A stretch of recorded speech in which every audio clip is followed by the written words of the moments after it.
our picture. No, it doesn't have your picture. There you go. So, take a deep breath. Let it out. And please continue to breathe as we know together that there is a presence and a power within us all that is around us, moves through us, and comes back to us. That we are spiritual beings living in a spiritual universe, governed by spiritual law.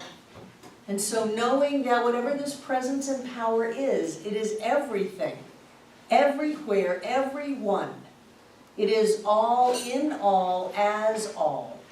Then we know that each one of us, being made out of divine substance, has within us everything that God is. So we are already prosperous, we are already healthy, we are already loved and loving, we are already successful, we are already joy-filled, we are already a being of peace. It's already done. And we take a minute to simply feel into that part of us that is one with all, that is connected to everything, that is the presence of Spirit in us now.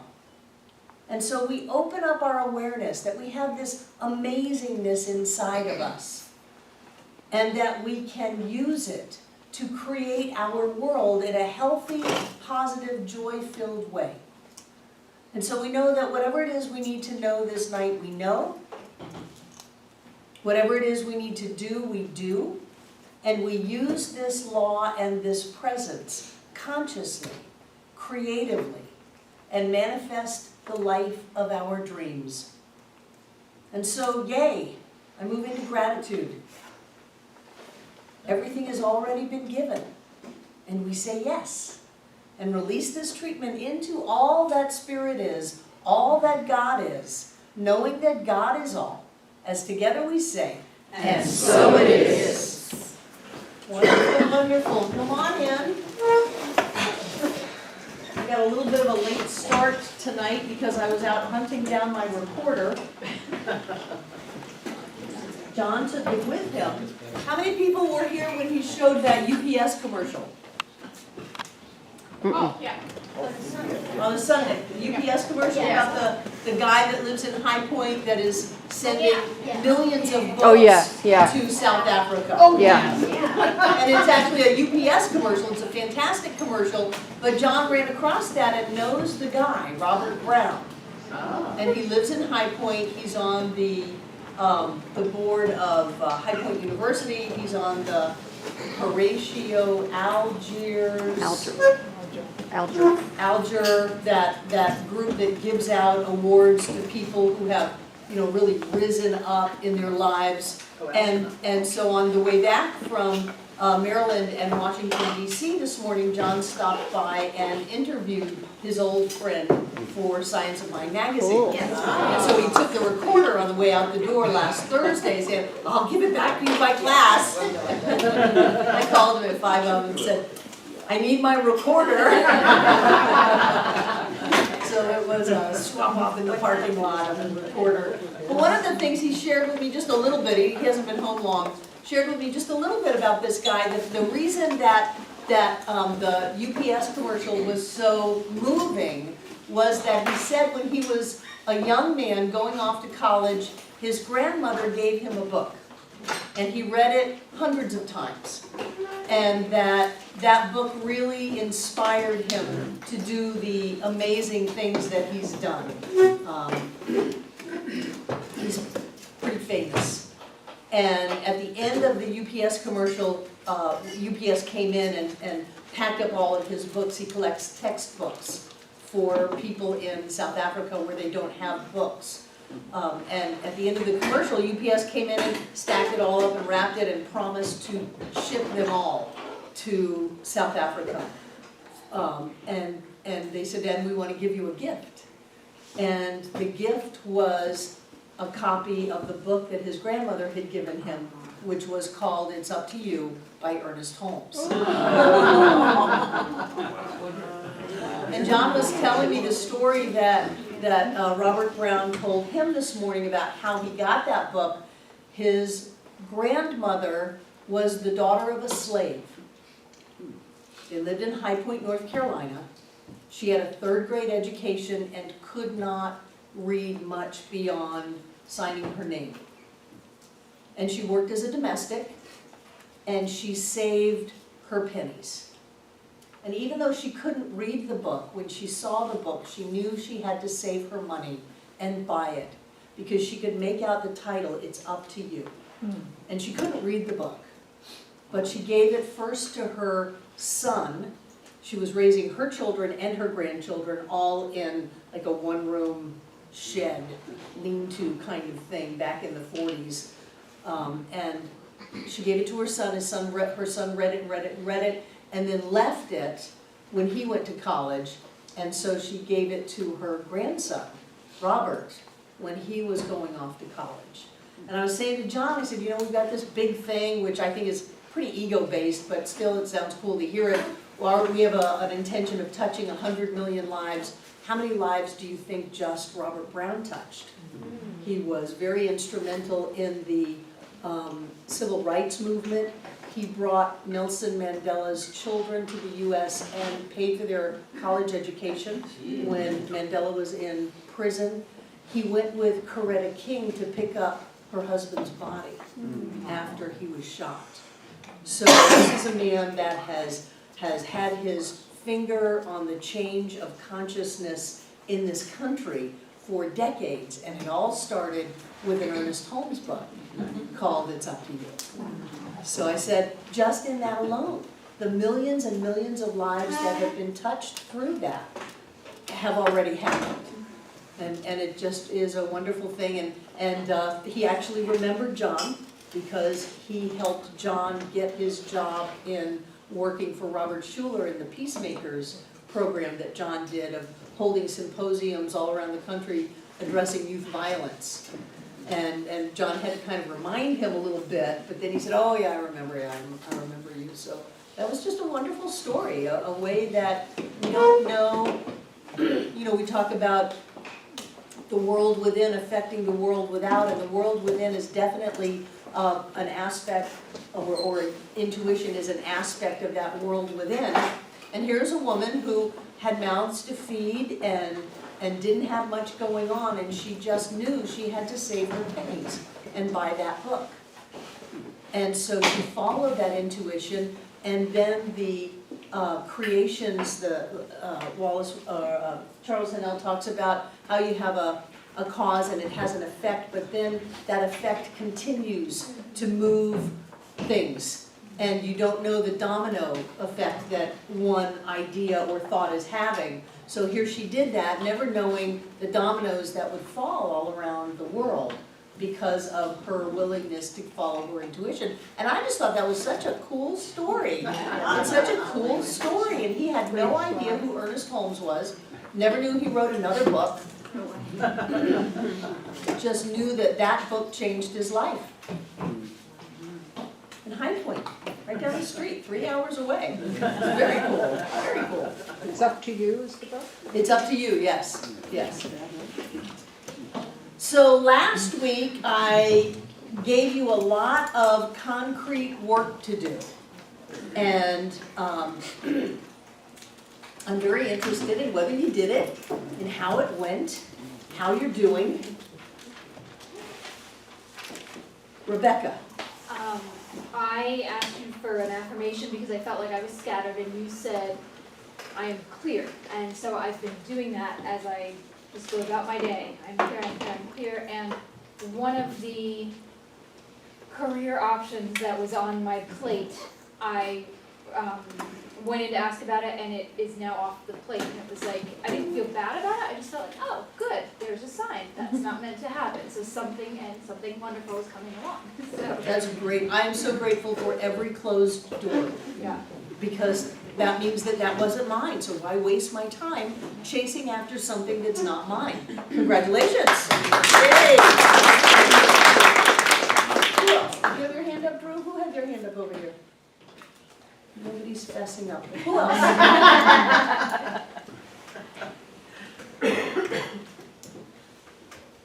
So does that mean that you didn't do it? No, it doesn't mean that I didn't do it. Oh, good. Yeah. I did the affirmation affirmations, and I still am doing the affirmations, and for 2 nights in a row, I had not had to take pain medicine.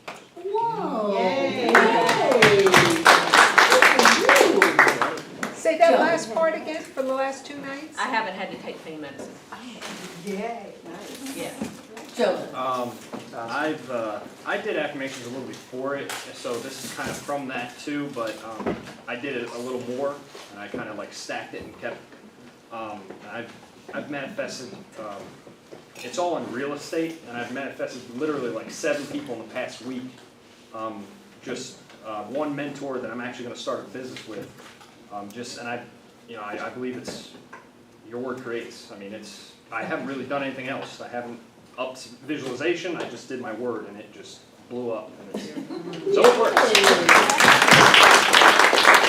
just did my word, as if you could ever have a just. Quan. I've had like the past 3 weeks have been pretty tumultuous for me. I've had crazy stuff. Crazy stuff happened to me.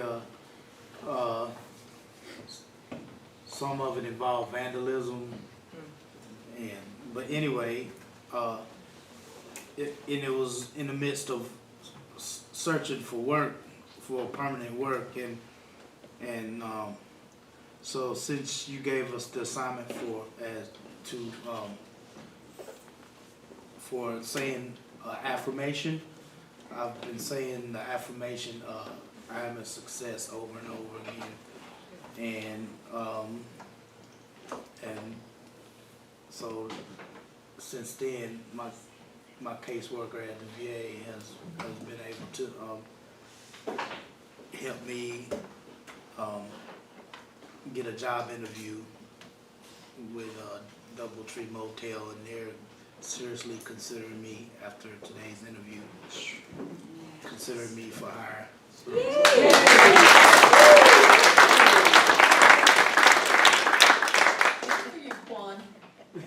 Sandy.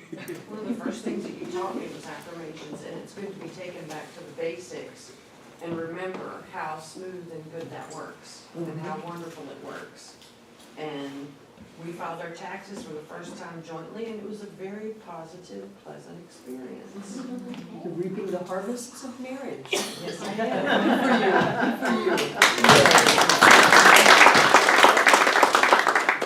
Drew. I was actually doing this affirmation all along, keeping it in the back of my head mantra, just, but I learned to bring it down, to hone it, refine it, successful, and it's helped a lot. Things are going more smoothly than they used to, the whole affirmation thing. So it's working. Of course it is. Of course it is. Yay! Who else? Susan. I was using, I get going back and forth, but mostly is I am healthy. Short, sweet. Sometimes it was I am serene. And I had less pain or less obsessiveness. I don't know which one comes first. I'm less obsessing less on the pain, and then there's no pain to obsess about. Which one comes first, the world within or the world without? There you go. So yes, it's the obsession. Messes you up, freaks you out, pours adrenaline into your system, and all of a sudden you're in pain. Right. Michaela. Well, I've been saying I am happy, I'm happy, I'm happy.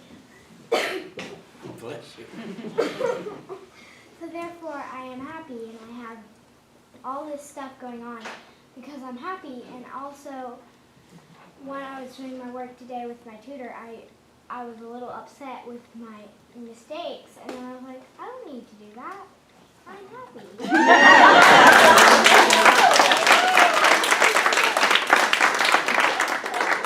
I've never found getting upset helps me think more clearly. So good for you. Good for you.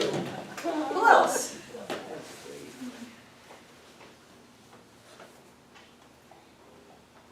Is there anyone who had trouble doing it and I'm not gonna make you wrong or beat you up or anything. Is there anyone who didn't do it? Robert? I wasn't here last week. It's not an excuse. Troy? Well, I didn't want to say anything because I didn't do anything special, and I wasn't here last week, but I do affirmations every day. Right. So it's something that's just, kind of like you said, just progresses and becomes part of you.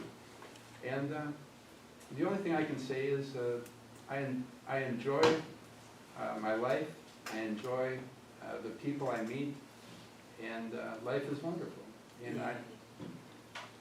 it does come from mind and attitude, and it leads to love, and love leads to kindness. So it all works. It does, it does. And when you're kind to yourself, and you're kind to everyone else. So be kind to Michaela when she makes a mistake. It's just a mistake. And always change it. Good for you, thank you, It Troy. was a mistake on pencil. More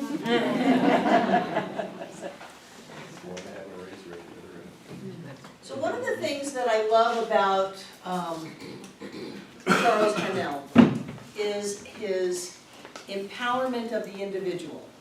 And he says that in order to create change in your life, or in order to effectively use the law, you have to do three things. One is you have to have a knowledge of your power, which is what you get when you come here. We're telling you, you are a powerful being. You're creating your experience. Nobody's doing anything to you. Nobody can take anything that's yours. Nobody can give you anything that doesn't belong to you. It's not about anyone or anything outside of you. It's always you. You have the power.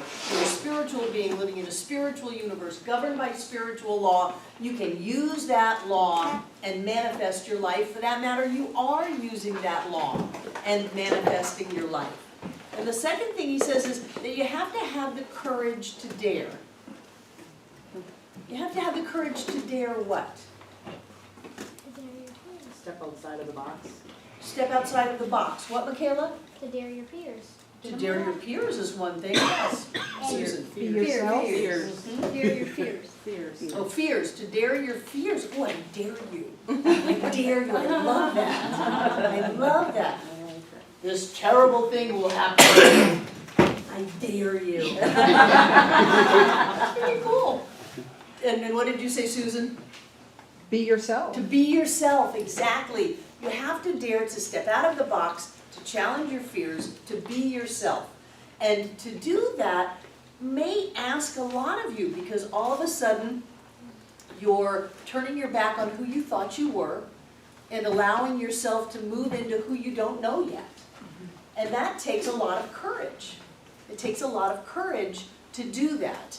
And then he says you have to have the faith to do, which means you've got to go ahead and do something. A lot of people come into this teaching and they get the knowledge. A lot of people are really good. They understand this. They've got the lingo. They understand the concepts. But they don't have the next two steps, which is the courage to dare and the faith to do.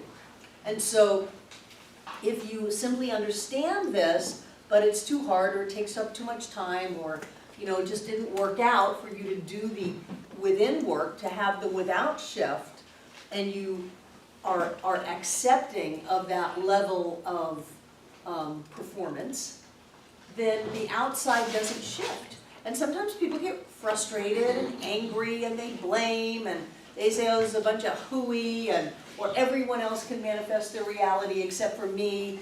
And what that shows me is that they're not moving along on these steps. That simply reading a book will not change your life. Now, if you read that book and you have the courage to go against the direction you were going before, the faith to take action on it, then yes, reading a book will change your life. Coming to a class will not change your life unless you do what the class is talking about. Unless you have the faith to step out and make a change in your world. And so I think it's really important for us to really get that the payoff or the pay in for the payoff is I don't wanna say is a lot of hard work, because I don't wanna set you up for that. It's energy going out. And when we talk about being happy, you would think that with a payoff of being happy, people would be willing to put the time in to say, I don't have to beat myself up over that, I can choose to be happy, I'm happy, I am happy, oh my God, it's a beautiful day, I'm happy. People would be willing to put the energy into that for the payoff of happiness. Or if you want to have the payoff of money, success, prosperity, stuff that sparkles in life and goes vroom vroom, you know, whatever it may be, then it seems to me like a no-brainer that people would be willing to put the energy in to get that out. And yet, it seems to go against human nature to change, which is bizarre to me. We hold on to the way things are, even if we are very unhappy about them. We cling to them. It's the idea that fear of the unknown is greater than fear of the known. And one of the growth signs is that when fear of the unknown, when the pain of staying where you are is greater than your fear of changing, then you'll change. But until then, most people will stay the same. So I want to really encourage you to incorporate this awareness of the world within into your daily routine. To do it with affirmations, self-talk, be mindful of the kind of music you listen to. Be mindful of the conversations that you have. Be mindful of, if you have a television, what you turn it on to and listen to. Steve. Oh yeah, I mean, I guess I should have raised my hand about, I was doing affirmations, and I do them not just on my subject, I'd how to do like a broad, because for me, they're all connected. And I guess I noticed my own resistance towards them, so like I know they work, and I know they're gonna work, but it's like, I'm not gonna pretend like in front of everyone that like, oh, they're just so easy, I just do them, you know what I mean? Like they're very profound and they're scary for me. I mean, that's why that's why I'm here to do them. I know they work, but I'm not gonna, I see the resistance in other people as well, but I'm not gonna pretend at the same time that they're easy.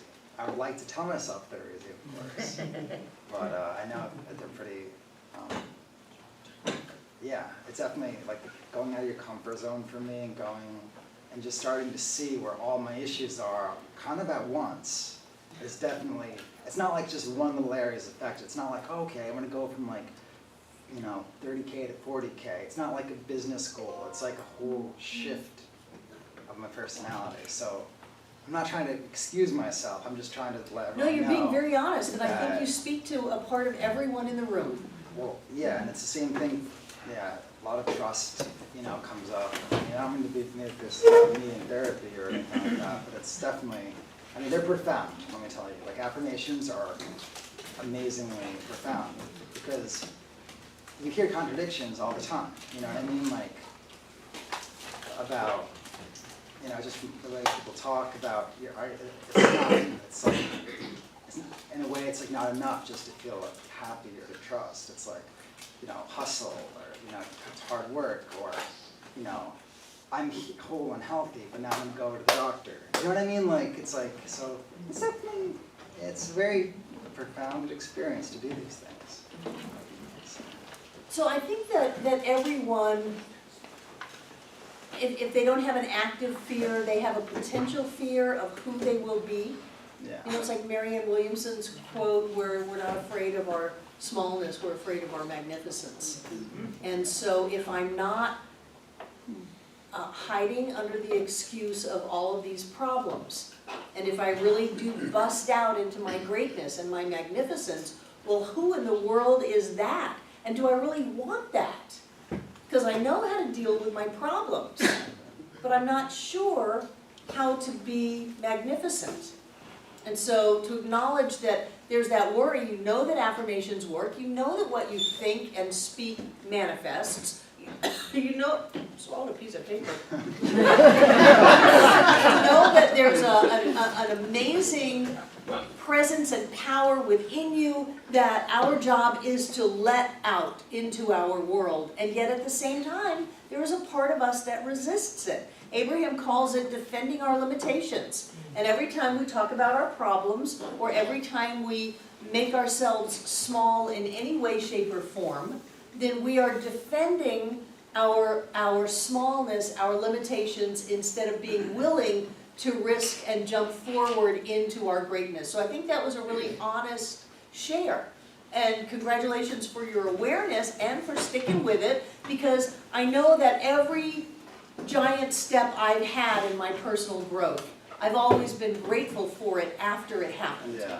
It's like being in a really bad relationship and knowing you need to leave, but being afraid of what's gonna happen, and then you leave and go, oh, I'm so glad that I got out of there.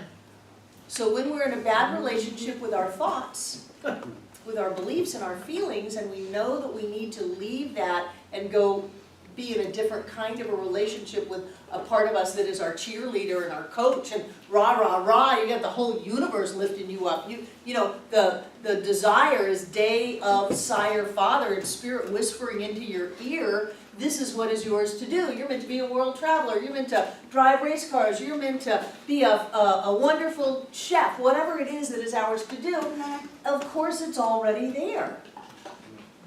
And all we need to do is stop running away from it and allow either it to catch up with us or us to catch up with it. Sometimes I think it's just standing still and letting everything that we've already set in motion find us. So that's wonderful, and it's an important thing to get, because this can be a very frustrating teaching. I stand here and say, you can have whatever you want. You can have the life of your dreams. You can do what you want to do. You can go where you want to go. You can have what you want to have. You can be who you want to be. You can do that, bar none. I don't care what your circumstances are. And then, well, it's a minute later and we haven't done that yet. Or climbing out of the pit when it doesn't happen with a lottery ticket falling in our lap seems like taking so long. I'm doing this work. I'm going to class. I'm going to the center. I'm reading. I'm writing. I'm journaling. I'm meditating. I'm doing treatment. I'm doing affirmations. I'm doing all this stuff, and it hasn't happened yet.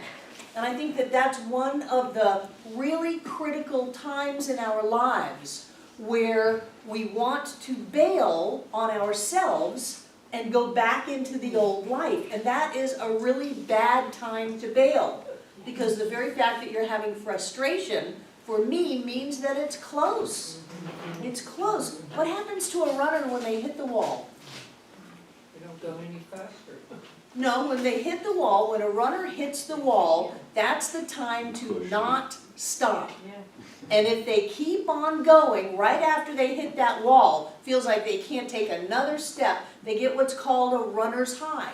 And they get lifted up by the chemical process in their body, busts them through to another level, and then they can run and breathe, and they're experiencing all of this wonderful feeling. And sometimes on our spiritual path, when we get to the place that says, this is taking forever, I must be doing it wrong. Beat, beat, beat, beat. I must not have the power. Spirit showed up as everybody on planet Earth but me. That kind of thing. When we get to that point, that's the time that I really want to encourage you to continue going forward. Do not bail on yourself, because what you're bailing on is the whole rest of your life. You're bailing on the rest of your life. And I've seen people do it. They come into this teaching, they get an understanding of it, which means, okay, I can have it just like that. Well, where is it? You can have it just like that if you do all of the work to shift into that vibration and that acceptance and having that mental equivalent of it. You can have it just like that. But if you haven't done that, then you're getting exactly what's in alignment with where you are. And so celebrate your growth steps, whatever they are. The very fact that something changed is an indication that everything is changing, because everything is all connected. Doesn't really matter what you're affirming. If you're affirming prosperity or health or the perfect and right job or a sense of clarity or confidence, whatever, it's all the same thing. So what you're doing is you're bringing yourself up into a different state of consciousness, and every time something shifts, anything shifts, notice that and celebrate it. How many were here in the summer prosperity class? What did we do every time anything happened? We did the celebration dance, we did the happy dance. Mae McCarthy is coming on the first Sunday in June. Yeah. And that's how far out she's booked. So she'll be here on the first Sunday in June, but it was so important that we anchor in, things are changing, I did this. Oh, but it was just a parking space. No, it's a parking space. Oh, it's just a penny. No, it's a penny. Oh, it was just that I got through on that phone. Yes, celebrate it, acknowledge it, get a sense of yourself as moving through the circumstances in your life, and what will happen is you will move more. But if it's, oh, well, that was just, oh, that doesn't matter, oh, that doesn't count, thank you, then that's what you'll create, that nothing's happening, and that only stagnation exists, and that's a dangerous place to be, because if you're stagnant, you're gonna die.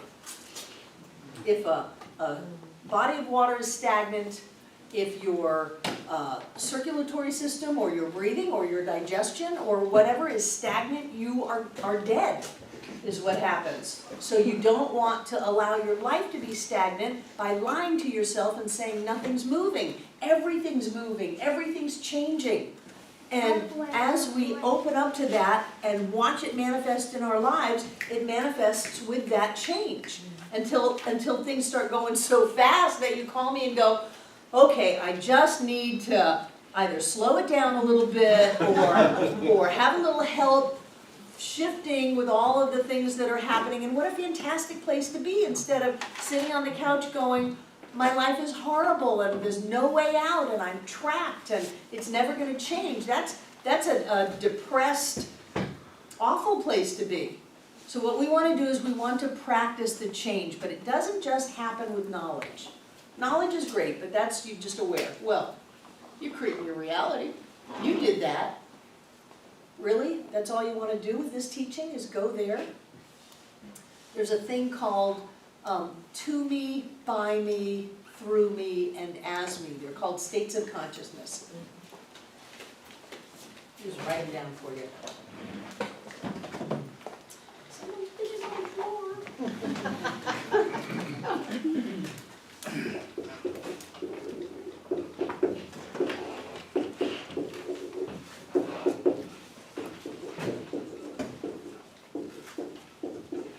Can I just go through? Yes. Close enough. I was gonna go THRU, but that's an abbreviation. Athletic license.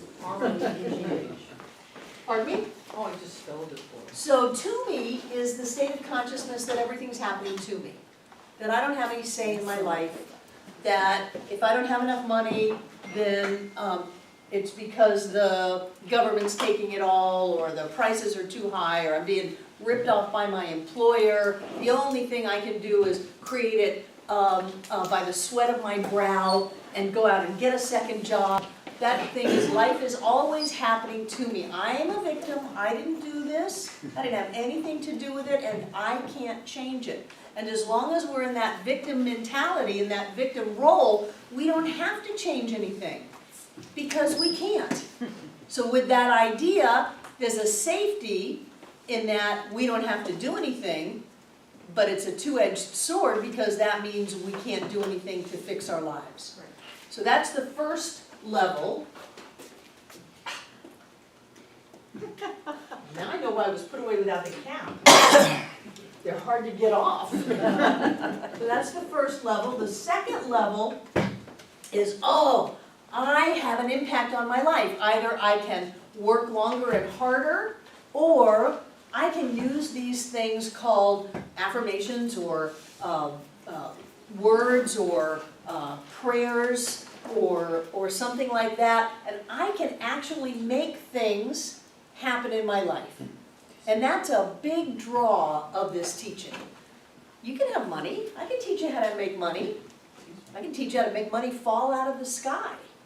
I can teach you how to make things work and doors open and deals close in your life. And by making it happen, as was so wonderfully stated in my talk 2 weeks ago, the difference between making it so and allowing it to be so. Making it so, you can do that, but because you're creating exactly what you think it should be, then you're limiting the possibilities of the creation down to what you can open up to and accept, and you're also expending a lot of energy for it. In the Science of Mind textbook, Ernest says, if you're done with your spiritual practice and you're tired, you've done it wrong. It should be lifting you and energizing you and exciting you. And that's why I like to do it in the morning, so that I take that into my day. But we're not using willpower, we're not, well, in the binding, we are using willpower, and we are at times forcing things to come into form, because we don't have the trust that Charles Haanel talked about. So that's the second level, and then the third level is through me, and that's where you get that something is happening. Something amazing is happening, and it's showing up as your life. You can actually feel the energy coming through you. And when you're doing your affirmations, it's like you're channeling this. Is that me? That's me. Oh. Stop. You're channeling this energy that's coming through you, and things happen that you didn't expect, things that you thought were going to happen don't, and you're happy about that. And then things that you didn't even realize were in the works show up, and it's amazing, and life is just wonderful, and this thing is, you're a part of it without, God is my co-pilot, you know, without giving away your power, but there's a part of something there's something that you are a part of that includes you but is greater than you at the same time. Does that make sense? And for me, it's going from my conscious awareness to my whole being awareness. And then the fourth one is as me. I think that's where you get to the cosmic consciousness of the Christ and the Buddha and the sainthood of Mother Teresa, that she or they are just, they're not even, they're holding on for the ride, is how I would put it. That there has been a shift of consciousness so great that the concept of me is not big at all in that. And there is simply an awareness of connection and oneness. I and the Father are one, that kind of thing is the through me. And I don't know anybody like that. You know, on my maybe to-do list was to go see Sai Baba in India, who was reported to be one of the great avatars, and I've heard people say that Gangaji and some other people are of that consciousness. I think frankly the closest I get to it is Rob Morgan on a Wednesday night when he's on stage and he gets out of the way. Something happens to him, but that may even be through me instead of as me. I don't know. But don't get stuck with by me. And that's something that I see so many people do. And what you're doing is you're discounting the teaching by only taking it to, okay, well, I'm not a victim anymore. I'm going to make my life the way I want it. That's not it. Having to force creation so that we don't feel insecure, having to make our lives show up in a certain way so that we can still keep our control issues, because by me is very much a position of being in control, and really to have that greater manifestation, there is a release of control to allow the greater energy, the greater awareness to come through us and manifest into form in ways that we didn't even have a clue about. And so we don't want to get stuck in by me, but we certainly don't want to get stuck in to. So usually the journey is you come into the center and life is just screwing you over, and then Barbara and John and whoever else teaches you some handy-dandy tricks to create a different reality. It's called spiritual mind treatment, meditation, affirmation, monitoring your thought, come to class, be happy, open up your heart, let's make a better life. But we also don't want to stay there. And to let go of by me, I think, is where you've got to have the courage and the faith. You've got to have the courage to go beyond the way you think you'll be okay. Well, I can't walk away from that job. I may be homeless. Well, you may be homeless. Neil Donald Walsh was homeless. Eckhart Tolle was homeless. That might be a wonderful part of your journey, but even if you are homeless, things will be very light in your world. It won't be painful or this terrible, terrible experience. So you have to have the courage to go against who you think you are, to let it go, and to move into the great unknown of you don't know what, and you have to have the faith to go ahead and do it. Judith. That talk you gave, what was it, 2 weeks ago about Make It So, that really, really affected me. And it just kind of is gelling right this second. I was out here the other day shooting the creek, and I went home and I went to edit the images, and they sucked. They really were bad. They were muddy and they just looked terrible. But I was forcing it. I was trying to make it what I wanted to make it. So I let it go. And the affirmation I've been saying, it's like over and over and over and over again, is I'm in my right and perfect place. And yesterday I went back and I edited them again, and all of a sudden they just popped. And it was like, it's like amazing what they look like now. It's just amazing. And I even found that, you know, I'm a Jersey driver, so here is like hell for me sometimes. And so I've been repeating, I'm in my right and perfect place, I'm in my, and people are getting out of my way. Sure, because you were holding them there by going, that person's in my way. Even though they wanted to move over, they couldn't. You had a tractor beam on them, and they couldn't get out of your way. You do the same thing with, that problem is in my life. That problem is wrong. That problem scares me. I've got a lot of energy on that problem. It can't go away. It can't go away until we go away from the problem. And I just feel like all of a sudden, like, gently things are opening.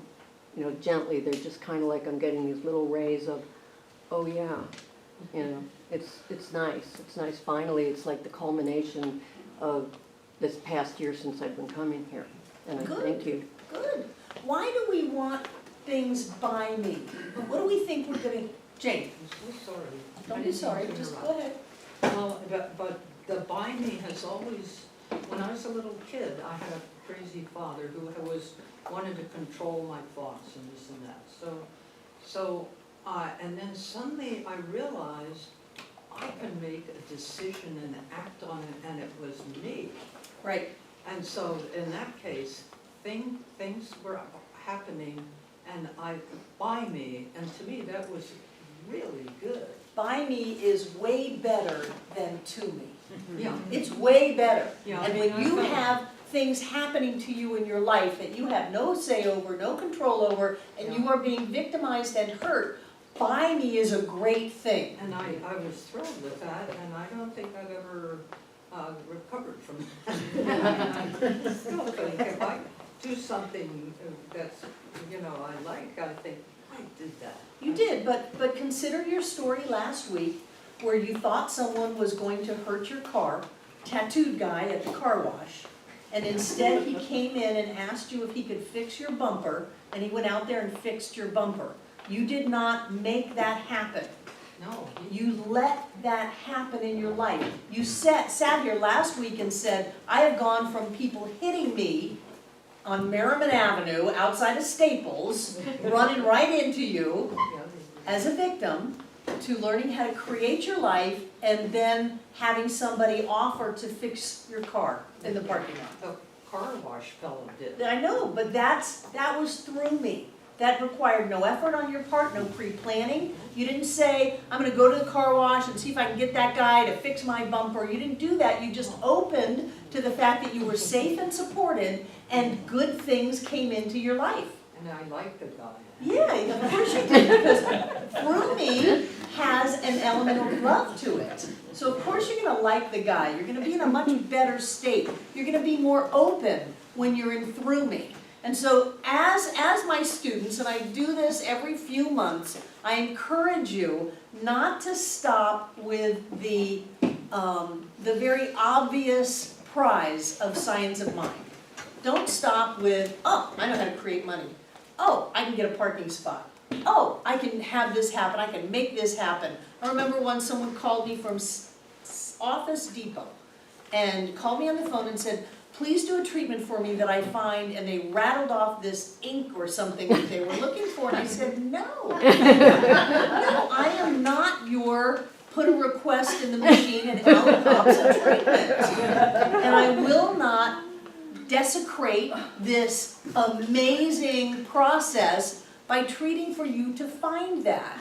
That is just temporary, what's it called? Immediate gratification based on an idea of how you're gonna be okay. I can't be okay without this box of ink. That's ridiculous. And whatever you're creating in your world is your creation. So don't stop at buy me in this teaching. Who had their hand up? Juan. I was thinking there's probably different levels of through me depending on how much will you have to exert. Like how, like say if you say your affirmations and you like force them and. That's buy me. Okay. That's fine. And sometimes that's good. I'm happy, I'm happy, I'm happy. I am safe, I am safe. Everything's okay. Come on, Barbara, everything's okay. It doesn't matter about that stuff. I'm happy, I'm safe, everything's okay. That's okay because I'm going from to me, feeling victimized, to the great jump into by me. I can get a hold of this, but then I want to go to through me. I want to let go of all of that. All of the fear, all of the anxiety, all of the effort. I want to let it go and I want to ride that wave of spirit and let it take me instead of me having to swim all by myself. Does that make sense? Yeah. Drew and then Karen and then Jane. I speak only for myself, but I see by me as the baby steps. And when I go to through me, yes, sometimes I'll fall back to by me and stuff. It's a learning. It's like riding a bicycle or learning how to cast a line. I still fall back to me. Some days, yeah. But it's quicker to get back up. You know, and it's, every time it's quicker. And it's like you can go fishing by me and like throw that line out there to get a fish and slap it on the ground a few times, and then you look at the guy next to you and he's just sitting there in the chair going, wee. We're not caring if you catch a fish at all. Yeah, that's the whole through. He's like zinging it way out. Like, how do you do that? You know, it's just that effortless level of like, oh, this is really cool. This is really cool. And sometimes you fall back through it, like, but being in that beautiful place. I mean, you know, with the prosperity thing, I'm stepping on diamonds, and I wasn't even looking for them. You know? Right. And, right. And simply by demonstrating the dime on the ground over and over again, you felt connected and supported and that things were happening. If we can demonstrate metal stamped out on the ground at our feet, that's pretty amazing. Diamonds. Oh, diamonds! Diamonds, yes, yes! And I wasn't treating for anything, I was treating for something personal, internal. And during my internal mantra when I was running the whole thing and doing it, this weird music in the back of my head was pennies from heaven. At the end, you know, I had a bucket full of pennies I was finding everywhere. Just from that simple thing. I'm like, tell me it doesn't work. It's a wonderful way to check out your consciousness. Oh yeah. How am I seeing the world? Am I seeing that things are happening to me? Am I making them happen, which can be fine? Or am I dancing into that there is a power and a presence that moves through me and it lifts me and it's creative and it's attracting to me all of these great things, and I don't need to know what they are, and I don't have to have a list, and I don't have to focus them. I can just be open to it. Karen, Jane, and then Betty. So is that like, through me, would that be like being able to kind of say and trust the universe takes care of me if I just get out of its way and allow it to do that? And Yes. kind of focus on getting out of the way? Yes. One of my mantras every morning was that only that which is for my highest and best goes out from me this day. And only that which is for my highest and best comes into my experience. And then I could just let it go. that whatever I was doing as the best of me.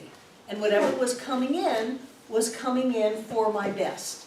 And so whatever it was, I could trust it, that this was a blessing, and it may be a blessing that came and went, it may have been a surprise, but everything that happened for my good.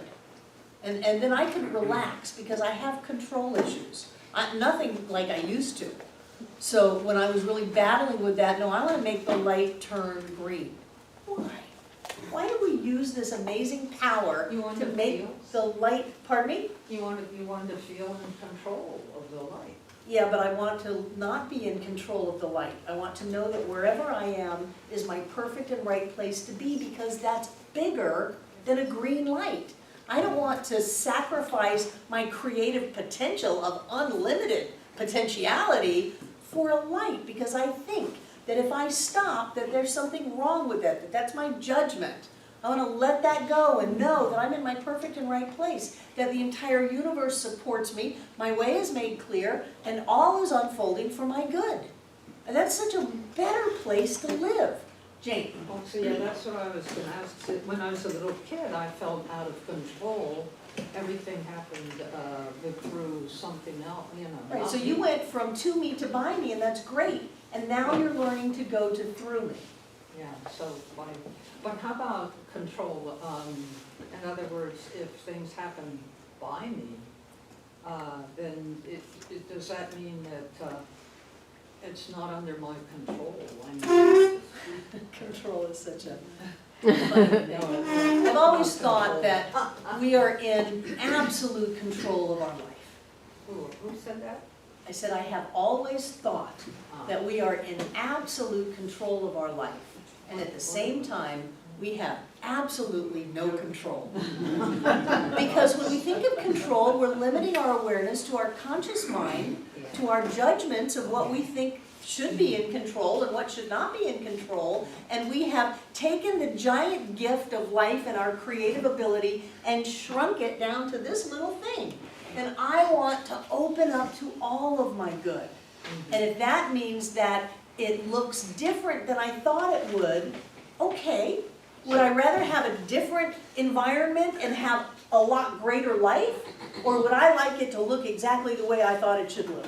Yeah. No, I want to have the best life I can so that I can be all that I can be and live my life as a powerful spiritual being that I am. And if that means that things are full of surprises, then so be it. Betty. I was just going to say that I think one of the transitions from by me to through me is when you let go of a specific expectation.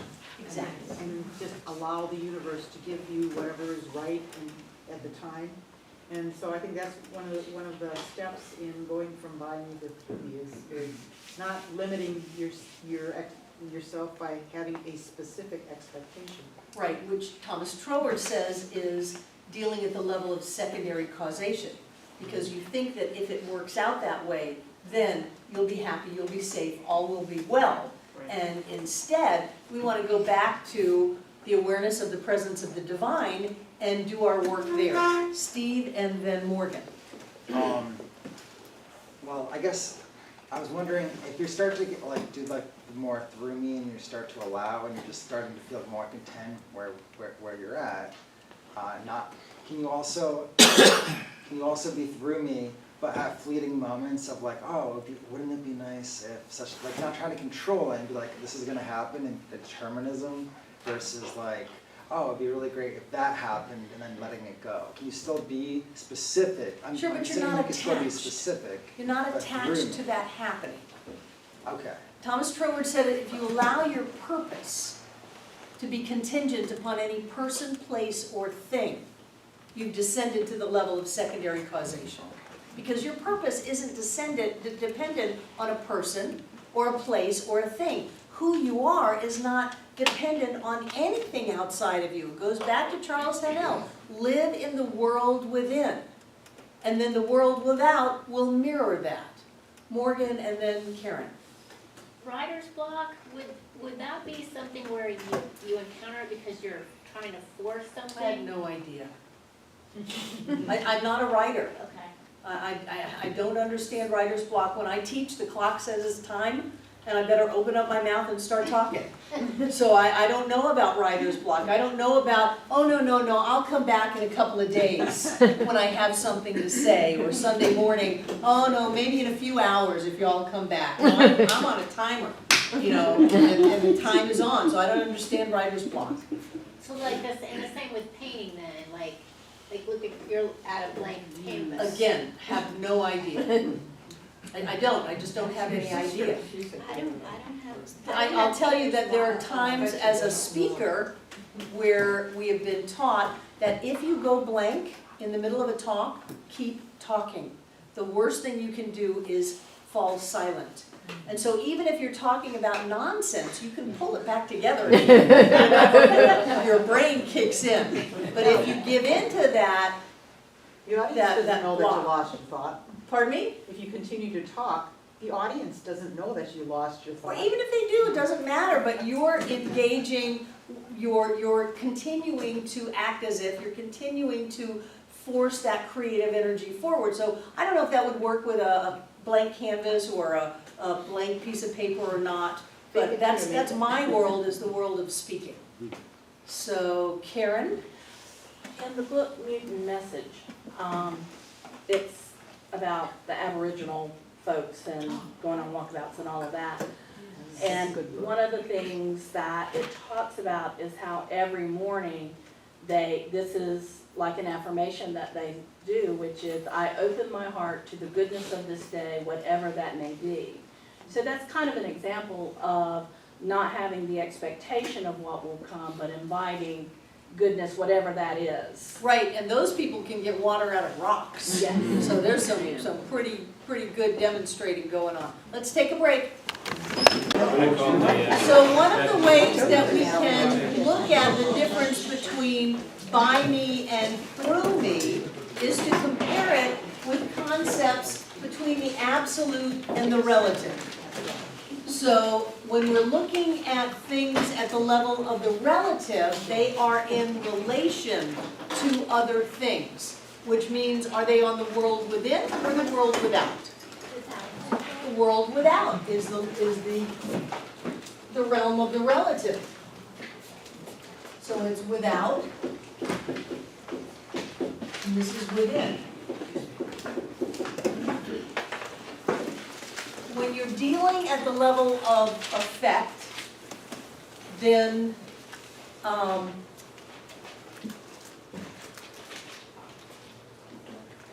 when you're dealing at the level of effect, you have things that are changing all the time or not changing. Changing. The world without, cause and effect. The world of effect, the body and the circle. Changing. And this then is changeless. So when we're dealing with by me, I'm going to make that ink cartridge show up. I've got enough money to fill my car up with gas. This thing works out the way that I thought it should. Are we dealing with things that change or things that are changeless? Things that change all the time. So when we have by me, we're dealing at the realm of the relative. And when we're looking at through me, then we're dealing where? Absolute. The absolute. So when we deal at the level of the absolute, whoever said the prayer of the indigenous people of Australia, that their prayer was just that wonderful good and wonderful things happened to them that day. Is that at the level of the relative or the absolute? Absolute. It's at the level of the absolute, and that's the way I want you to start thinking. When you do your affirmations or do your treatment work or set your intentions or something like that, at the level of the relative, I know this deal closes. That's okay, but it's not the end-all be-all. What you wanna know is what? Not just that the deal closes, you wanna know what? That you're successful. That you're successful. What else? So your highest good. That you're abundant. You're healthy. Well, let's keep it at the deal. Successful, highest good, what was the other one? Abundance. Abundant. And this explains Troward's quote, that if your purpose is to be happy, to live a life of freedom, to be in your joy, to prosper, to have only that which is your highest good show up, to be successful, and you're treating or affirming that the deal closes, then you're looking at the deal closing as your avenue, your doorway to what you really want, which is all of these loftier kind of experiences. You don't want to say, this person falls in love with me. I'm going to use my spiritual mojo to make them fall in love with me so that I will feel loved and be happy. You don't want that. What you want is to feel loved and to be happy. So yes, you want something that is changeless, that is always there for you. You want to be a part of all that love is, and I guarantee you, if you move into that state, all kinds of people will fall in love with you. You won't have to try to coerce or manipulate anyone to do that. So what we want to be mindful of is that if we're dealing with something in the world of the outer, person, place, or thing, then we sell ourselves short. Now sometimes you're willing to do that.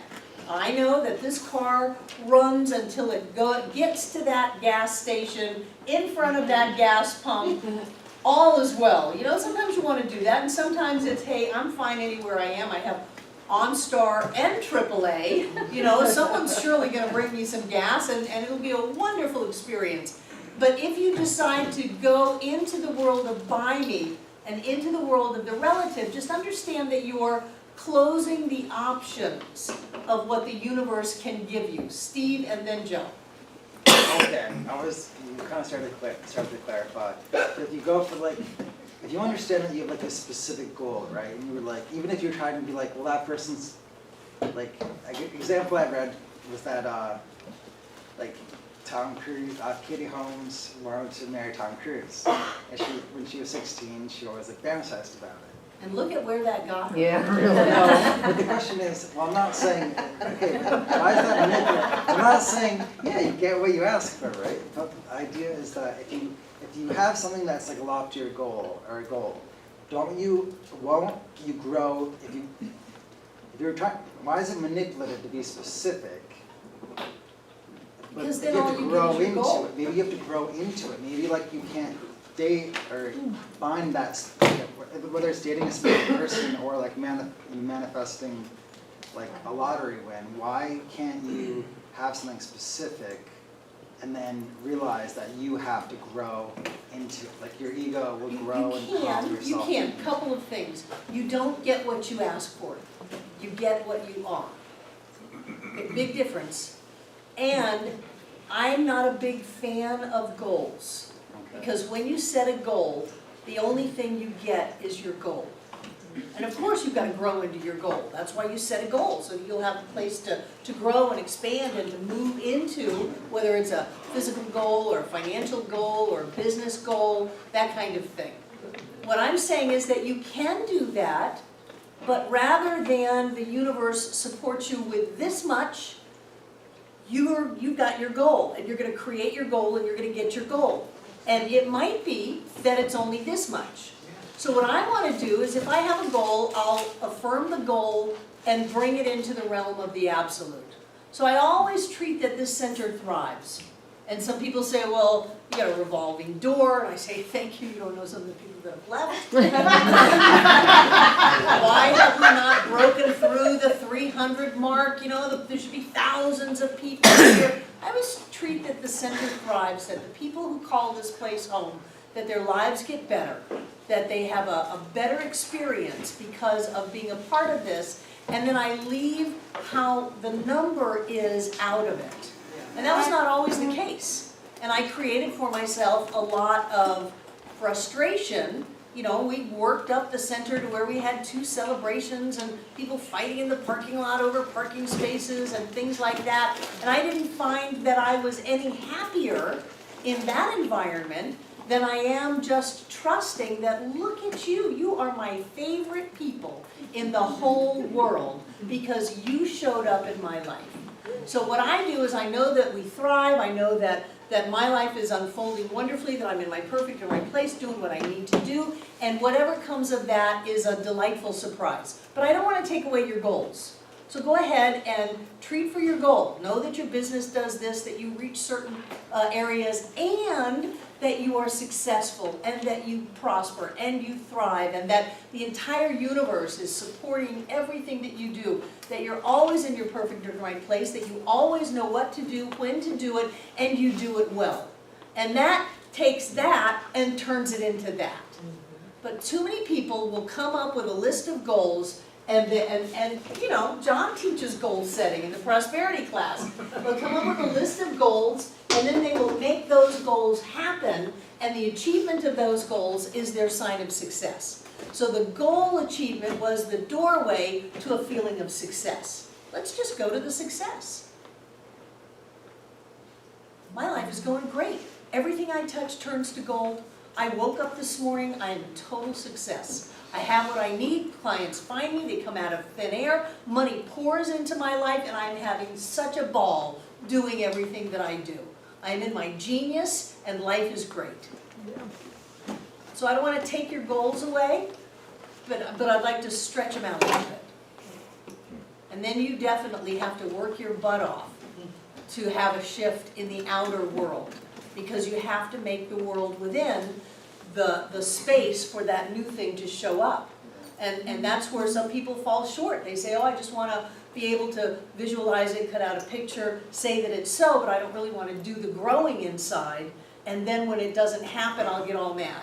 And that'll give me the excuse to leave this place and go back to my small life, which I find very sad. It's just, once you get these ideas to structure your life in such a way as to not have to change, because it's, some people think, easier to stay sick and poor and miserable, is sad for me.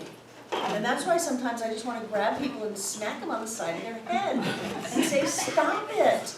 Don't you realize the price that you're paying for this limited thinking, this limited behavior, and for giving into your fear? So yes, you've got to do the work, and I think that anything that causes you to stretch and grow is a good thing. Okay? I get it. Okay, good. Joe? I was gonna say, literally, you kind of answered everything that I wanted, but even in the book, Haanel was saying that you have to focus, put it to a camera. You have to see that image, you know? He also did the sculptor with the marble. If you change it every second, it's kind of like, you know, every 15 minutes, you're not gonna get what you wanted. Right, but that's the actions on the outer. What I'm talking about is the mindset that gets you up every day to go chip on that marble.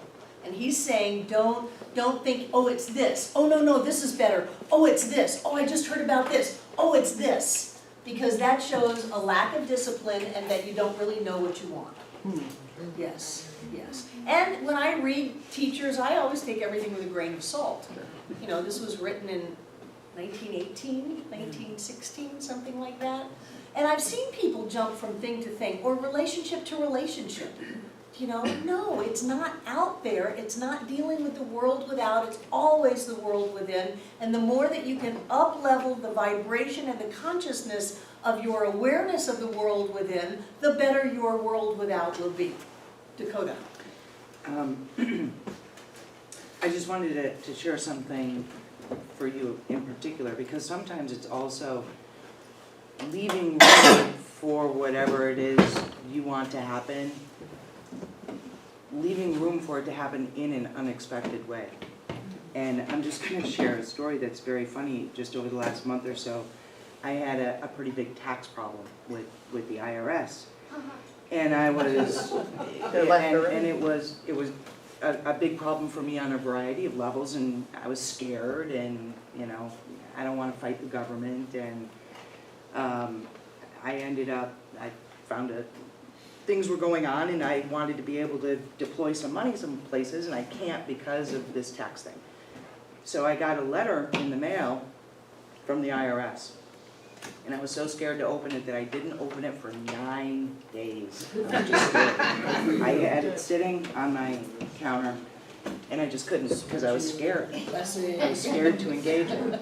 When I finally opened it, it was a letter basically saying that I owed them nothing and I was cleared. But the thing is that I needed to engage with what was in front of me, even though it was scary. So the thing is, leaving room for something to happen in an unexpected way is like really important. And that for me was the great lesson out of that. I was like, oh my gosh, I so wasn't expecting this. And it was the gift, so. Yay, wonderful, Dakota, thank you, thank you, thank you. So in this idea of going from the world within to the world without, thinking that it's so tempting to just manipulate the creations of our lives to fit our preconceived idea of what we want it to look like, moving beyond that idea into a much more vague, kind of wooey space is a little tricky. And the way that you can monitor yourself is, do I feel like someone or something outside of me, the IRS or whatever, is making me do something, doing something to me, taking something away from me, can hurt me or limit me in any way? And if I feel that way, that is the to me. And by all means, let's move from the to me to the by me. Let's make a plan. Let's figure out what we're going to do. Let's get out of this situation. I have the power of the universe moving through me. I can do this. I can create something different. We've gone outside and prayed over batteries and had cars start, you know? And maybe had we called the tow truck driver, they would have met the love of their life. I don't know. But in that moment, it's like, no, this sucker's going to start and move on. So we go into by me and we use the creative power that we have to have our life look the way we want it, but please don't stop there. And I've heard leaders of our movement look at this and say science of mind will only take you to by me. And to me that tells me that they have no idea what science of mind is. Wow. But you know, if all you do is use the teaching to create things in your life, instead of use the teaching to have a different experience of who you are, then I can see how you might think that. So what we want to do is we want to go from the knowledge to the embodiment. And I want to share this is Ernest Holmes' 1937 Science of Mind textbook. It is pretty much the end-all be-all of everything in this teaching. And his very final conclusion, before he gets into these essays that the back is filled with, the final conclusion, he says, in conclusion, what the world needs is spiritual conviction followed by spiritual experience. I would rather see a student of this science prove its principle than have him repeat all the words of wisdom that have ever been uttered. It is far easier to teach the truth than it is to practice it. So what is the principle that he wants people to prove? Cause and effect. What? Cause and effect. Cause and effect is the law. Okay. What is the principle of science of mind? Michaela? I think it is what you want, you'll get, but you don't have to work it out. You can do anything if you put your mind to it, but you don't have to really work for it. Right, so that is the creative process. What is the one end-all be-all principle? What you focus on is what you create. Again, that's the creative process. Roxanne? That there's only one. There's only one. There's only one. That's the principle. That there's only one. Everything is a secondary thing to that. Now, what is it about this principle of oneness that he would want us to get? We're a part of it. That we're a part of it. that we're a part of something that is all that there is. What else, Michaela? I think when that people have proved that with science, so why not? So Why not? Why not? Okay, thank you. Troy. Well, initially, maybe we're part of it, but ultimately, there's no separation, we are it. We are it, yes, yes. And what else are you going to, because he's saying he wants people to go from the head. He doesn't want people to just learn it on a knowledge level. He wants people to experience it. Go into the heart. So what would you experience, by Karen, what would you experience at that heart level? Love. Love. Love is Go on. Vulnerability. Vulnerability and safety all at the same time. How about that? Yes. Because when you're truly safe, you don't need to protect yourself. So there is no vulnerability. So you're going to experience oneness. You're going to experience love. What else are you going to have as an experience of the teaching, Margaret? Peace, all is well. Peace. All is well. You are the master of Yeah. peace.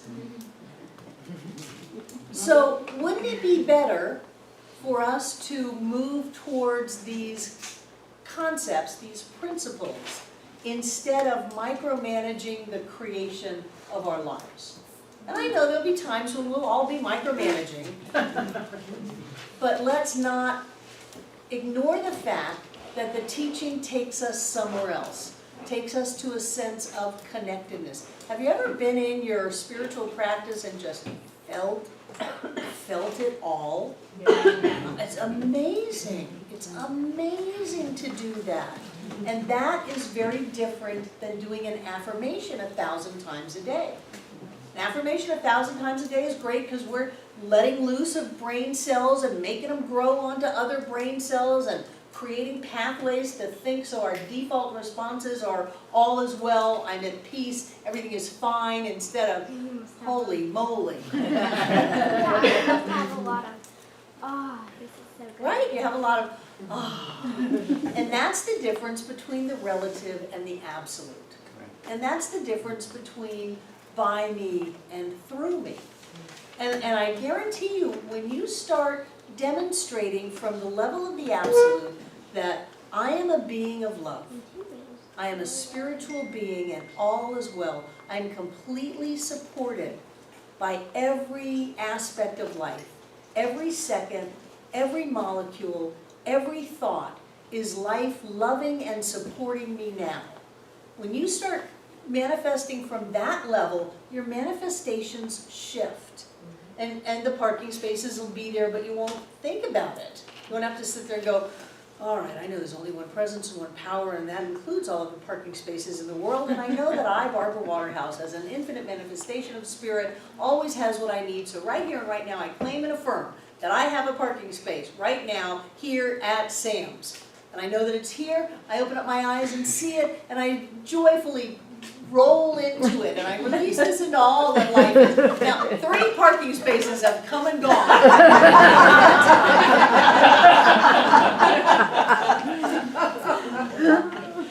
So what you want to do is you want to allow all of these wonderful and necessary things for life to show up in your life without freaking out about them, without having to do a lot of work. And when I treat that, when you get a card as a member and you're on my treatment list for the week, I am knowing your vibrant health, your abundant prosperity, your loving relationships, and your joy-filled success. And for most people, that's it. And that's enough. And then they'll say, wow, do you know what happened? Well, I know why it happened, because we were open to the total love and support of life. And so, of course, that thing healed, or that financial thing came through, or this experience happened, because we were open to all of the possibility of love and light and joy in our lives. Instead of, okay, I gotta make a list of all the things I'm gonna treat for. First of all, I'm gonna treat that I brush my teeth. Then I'm going to treat that I take a shower and that the water comes out of the wall, and I'm going to treat that my car starts, which for some people that's a daily treatment. It was for me. I ran my $100 car for years by treating every time I got in it. Then it ran, it started, took me where I wanted to go easily and directly. Runs on tape.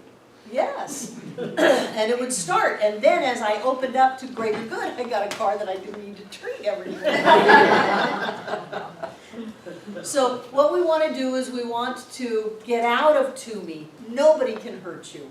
Nobody can take anything away from you. Nobody can give you anything. It's all in the world within. You have dominion over the world within. And by doing that, the world without is a perfect reflection of whatever it is you have going on inside of you. So knowing that, let's up-level the world within. Let's start manifesting our lives to where we're not laying awake at night wondering how to make the mortgage payment. Let's be very clear how our life is going to work. And then let's up-level it even more into hanging out in that divine presence. Just hang. Today is an amazing day. Today's the best day ever. When we say that, we don't say because 1, 2, 3, 4. It's the best day ever. Whatever happens is a part of the best day ever. Drives some people crazy. But what you have is a better day. And if you have better days like Wallace Wattles talked about in our last class, all you have to do to have a successful life is have every day be a success. So only do that which is a success. If you're not ready for it, if you're not up to it, just don't do it so you don't throw a failure into the mix. Only do that which is successful. So always have the best day ever. And if anything happens in that day, claim it as the best day ever. This is a blessing. And I'm not going to turn loose of it until the blessing comes out. And even if it didn't look anything like I thought it was going to look, I went in to get a raise and I got fired. It's a blessing. Sorry. Somebody had, Michaela and then David. I'm going to be honest and say that I am into me, so I'm going to raise that up, and I felt a shift today. As soon as I went to class, I'm like, something's going on.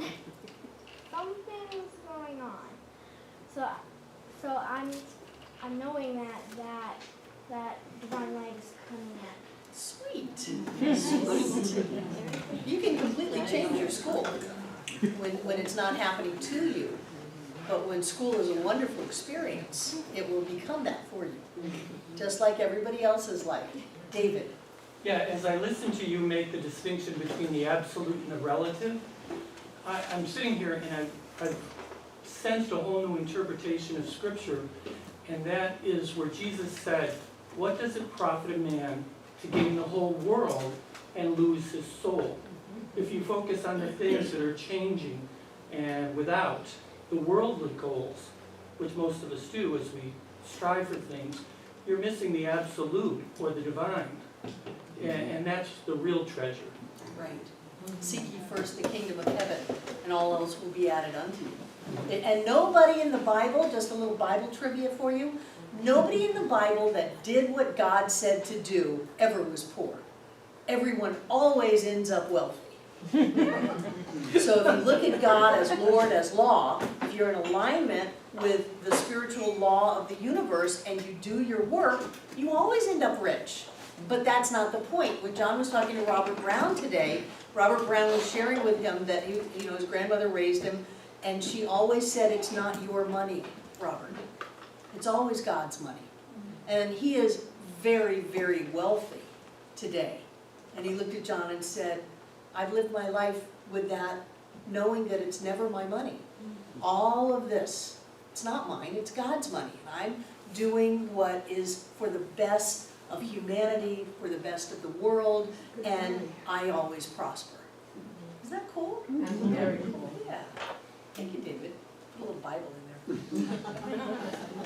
So what we want to do is we want to work on the world within, and back to Jesus, the kingdom of heaven is within.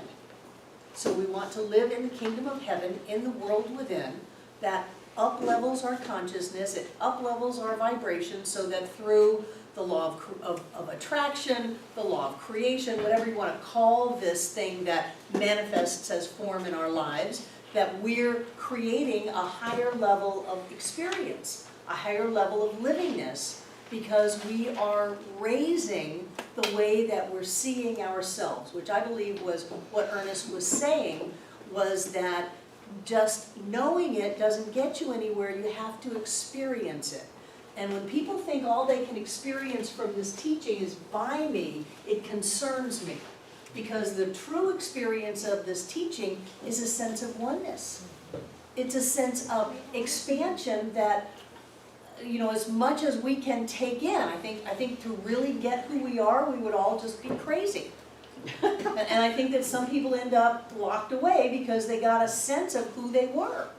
So we want to use this teaching to expand our consciousness, to go beyond the world of, I want it to look like this so that I feel a certain way, to go right to, there's only love, all is peace. You know, and you've had so many amazing things happen. You always have something come up out of the blue. Diamonds in the toilet, fish from the sky, shrimp from the sky, complete in a Tupperware, skewered and marinated and still iced. On moving day. So when you can go to, everything is fine, everything is wonderful, everything is great.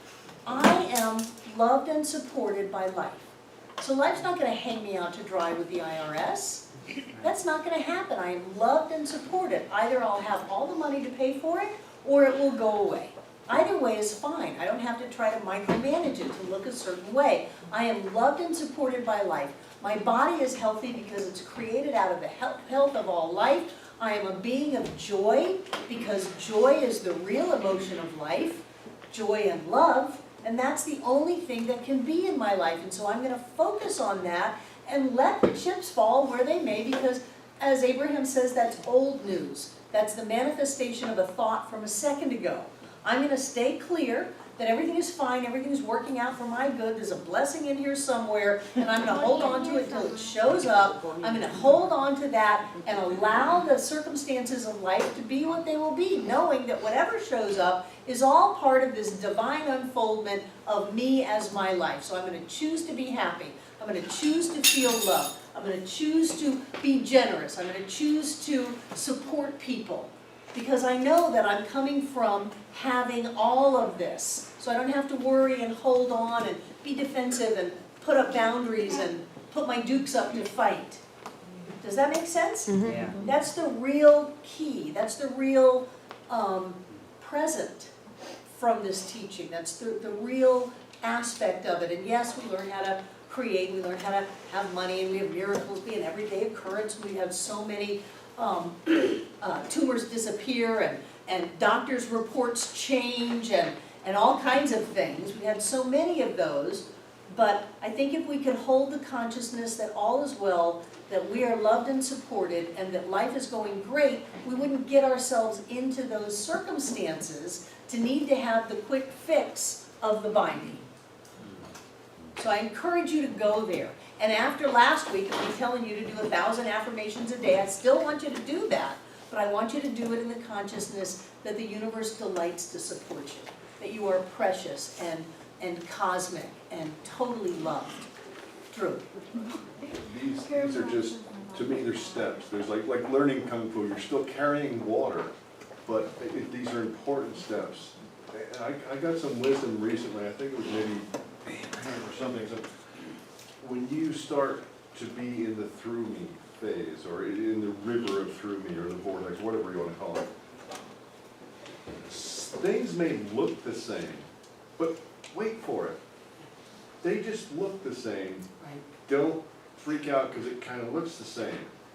Keep going. Right. Keep going, because then everything will start unfolding. It's like, maybe we're just waiting for you to make sure you're on your path and go, but you're always on your path, you know what I mean? So it's like, it may look the same, but wait for it. Right, so when you hit the runner's wall, Yeah. keep going. Keep going. When you get sick and tired of doing affirmations and you're just disgusted with the whole process because you bought the lottery ticket and didn't win and you're ready to chuck it all out the window, I mean, what are you chucking it out the window for? To go back to your old life? Keep going forward, and as you go forward, you're letting go of saying things are wrong, because by seeing them as wrong, you only keep them in that space of being wrong. You're moving to a different vibration, to a different level of consciousness, and the only thing that can happen is the outer then reflects the inner, and if you give up based on the world of the outer, you have no vision at all. Joe? I was just gonna say, the fact that you're hitting resistance shows that you're moving. Exactly. So you just, Exactly. you know, keep- That's the time you're to not say. stagnant. You're Right. hitting resistance, that's good. When That's you the get time critics, to that's good. dare your Yeah. fears. Yeah. Right. Even internally. When I look at Yeah. the It's four, all- not steps, but That's what they say, molecules that phases, change. it brings to mind Maslow's pyramid. Mm-hmm. And you start strictly in one, living in an animalistic or a Safety very, and security, right? yeah, very selfish, very, very insecure. And you live in that almost exclusively until you get a taste of the next step. You break into it, you absorb it, and you can move into it. The same seems to play out in elevating consciousness. You start out exclusively in the to me, and poor me, poor pitiful me, blah blah blah, and then I. You know, you dwell in what they call the ego. Through me, while you're in that by me, you're getting a taste at times of that through me. It's breaking through. So you're never in one place. You can go retro. You can go back, and just like you said, you can go forward. But when you get to that certain comfortable phase that you're in most of the time, you can go backward and you can go forward. Exactly. And even the ASME, the Sai Baba and the Nisargadatas and all the great avatars of the world, they are not exclusive anymore. Oh no, Jesus threw the money changers out of the temple. We You know, he had a are meltdown. one. The one dwells within. Right. All that's in you is in me. And so when you or I or all of us hit that through me stage, we're also in a position to taste that as me. And how far we run with it, that's another story. Right, right. Good, thank you, thank you.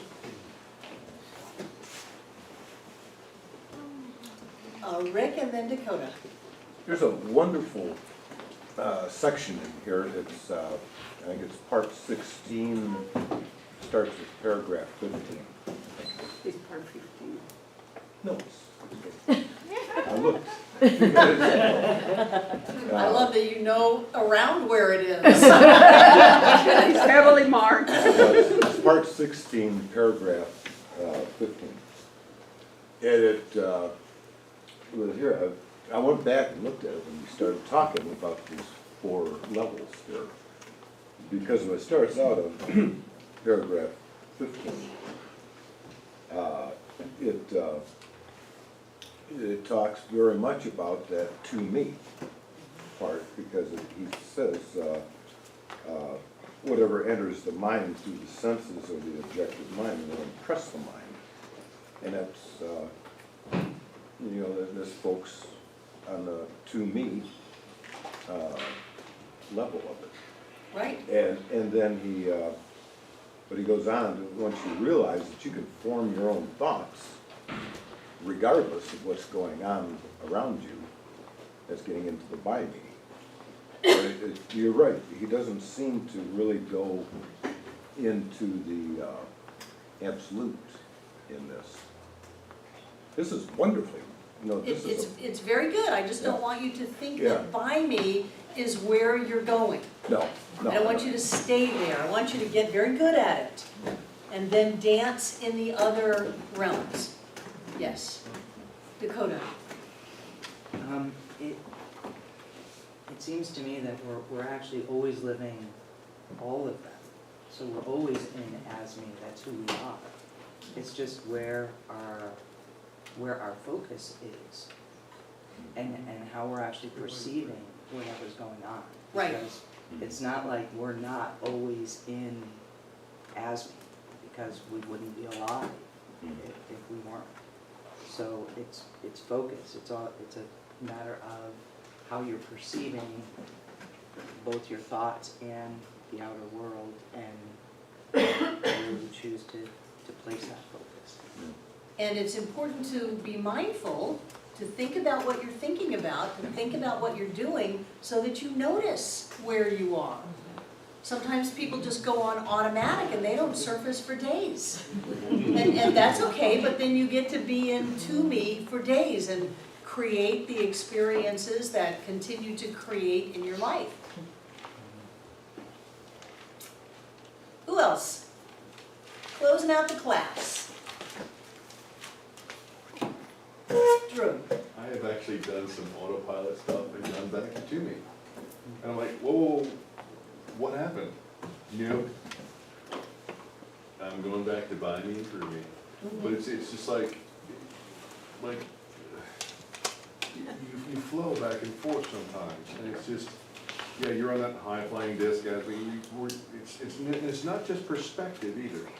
I mean, it's just, well, yes, it is perspective, but it's not just a shift in perspective. It's Well, it shifts in time and space, and you can shift the past.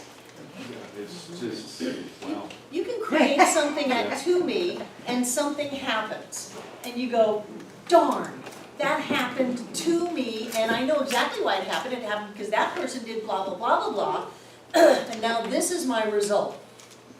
And then you can start coming to and go, wait a minute, I can create this to be different. I can create this to be, well, it's fine the way that it is, and everything is always unfolding perfectly, and this does not define me, and so I can have it be a different experience. And then you move to as me and go back to it and realize that now it's a letter from the IRS that says everything is paid, instead of the letter that said, you know, we're sending people over. You go back to it and realize that the actual experience has changed. Now, was it just your perception because you were upset, and when you saw that it had been created in the way that you didn't want it, you got upset and diminished it, and then that you're clear, it grew? I don't know. But the way that you're ending up is that it's a better experience, that the experience actually changed from the time that it happened and you were there to now you're looking at what happened and realize that something completely different happened. It's the most fascinating thing. So just because you went to me, and just because you hung out and by me, and just because it's over doesn't mean it's done. You can move into a greater state of awareness and bring in the love and bring in the light and bring in the joy, and watch how the numbers change, watch how the outcome changes, and other people will be, well, it was always like that. I mean, I look at physical form and just don't know what's real at times.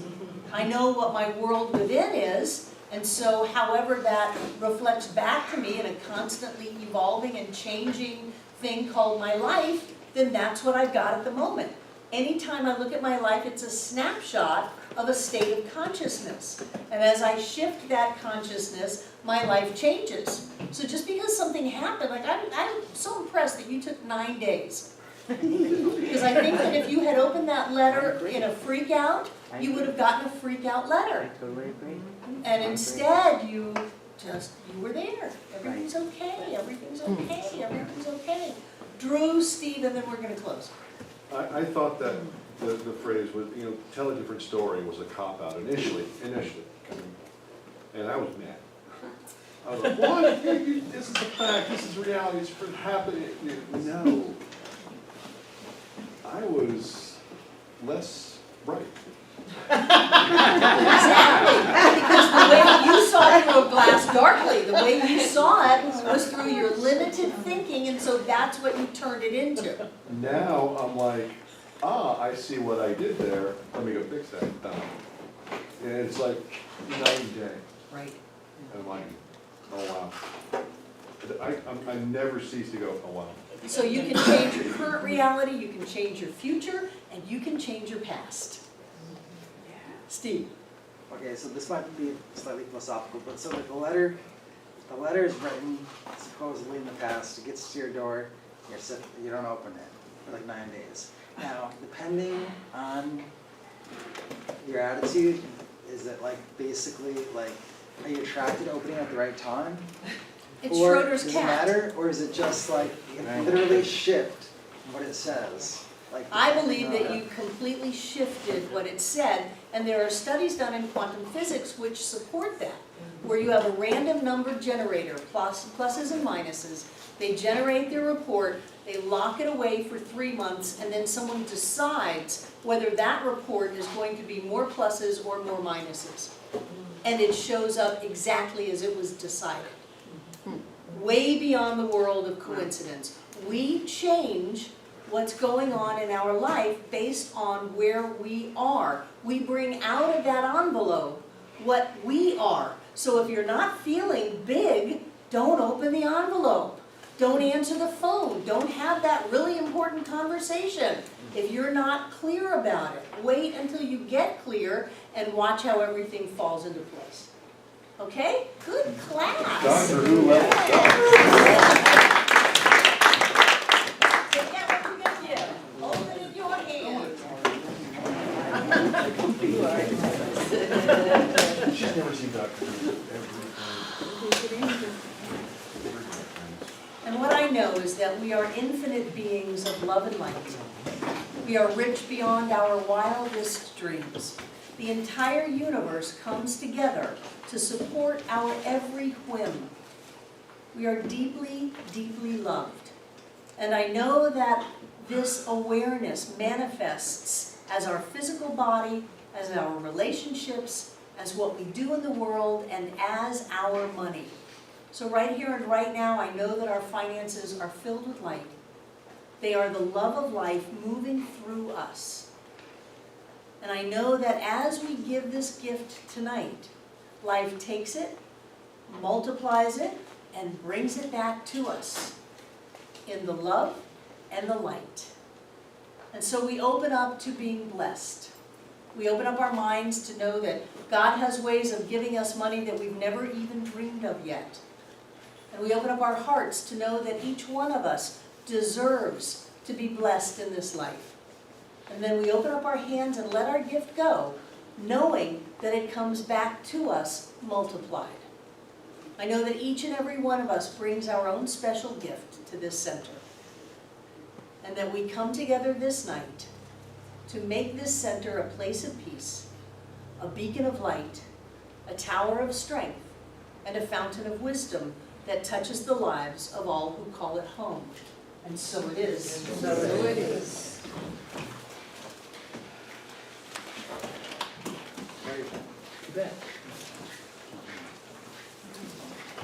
Hold the energy. Hold the energy in the room. Don't talk, don't talk, don't talk. Just hold the energy and feel the creation happening.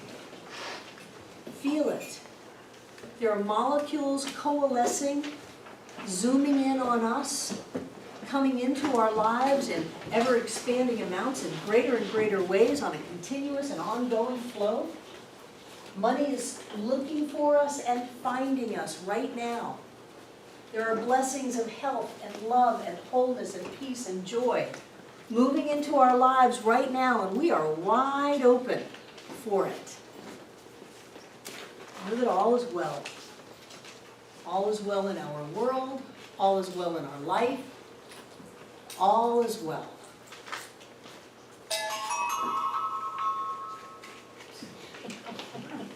So, Whoever's got the basket down there, pass it on up.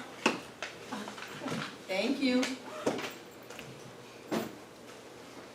And I accept being blessed and blessed and blessed and blessed again. I accept for each and every one of us this amazing experience of life, fulfilling our every desire and our every whim, which is that we experience the love and the light of Spirit as us in every moment, in every breath, in every thought, and in every experience.